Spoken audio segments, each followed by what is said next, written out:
Problem মানে আমাকে আমাদের সতর্ককে দেখে পছন্দ হয়ে গেছে, সেই কারণে বসেছিল, উঠে পড়েছে, ডাবে পড়ে যে থেমে গেছে, এক্ষুনি যাবো, এক্ষুনি পেছনে পেছনে যাবেন। এই না, এই কি প্রবলেম আপনার?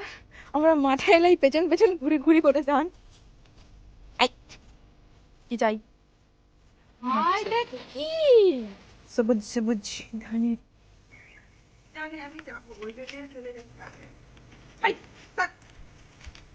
সমস্যা কি ভাই? হোয়াট ইজ ইয়োর সমস্যা?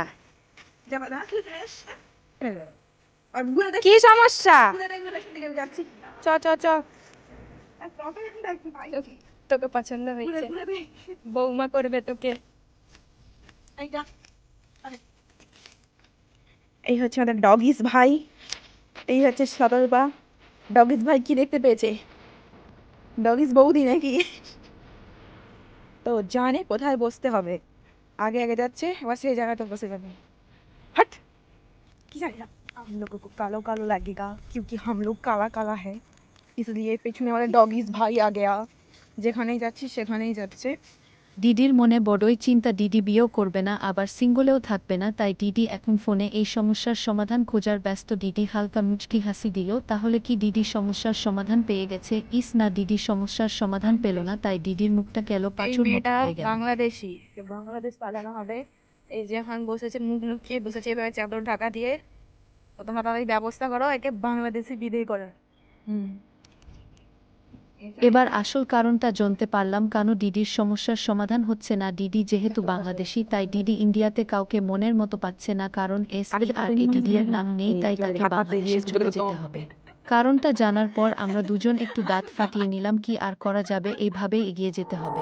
তারপর বসে বসে একটু নিজেদের মধ্যে আলোচনা সেরে নিলাম। তারপর মনে পড়ল আমারও তো কেউ নেই, আর আমারও সেম প্রবলেম, আমাকে কেউ পছন্দ করে না, একটু দেখতে ভালো হলে আজ আমাকেও কেউ জানু বলে ডাকতো। যাই হোক, কিছু করার নেই, এই দুঃখ বুকে চেপে বেঁচে থাকতে হবে, তাই এত ভেবে লাভ নেই, আর থেকে ভালো বান্ধবীকে বাংলাদেশে এগিয়ে দিয়ে আসি।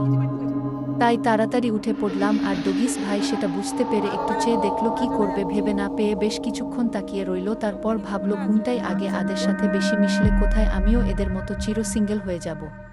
এই যে বাংলাদেশ পাঠানো হবে এই মহিলাকে, ওই জন্য মুখ লুকিয়ে, মুখে ঢাকা দিয়ে এখন মাঠের রাস্তা দিয়ে হেঁটে যাচ্ছে, বাংলাদেশের রাস্তার পথে। বাংলাদেশের পথের রাস্তায় একটু ঠান্ডা লাগায় ওড়নাটা জড়িয়ে নেওয়াটাই ঠিক মনে করলাম। তারপর হঠাৎ করে চলতে চলতে জলের মধ্যে এক প্রকার এলিয়েন দেখতে পেলাম, যে তার ঘাটটা এই দিক ওই দিক ডুবাচ্ছে।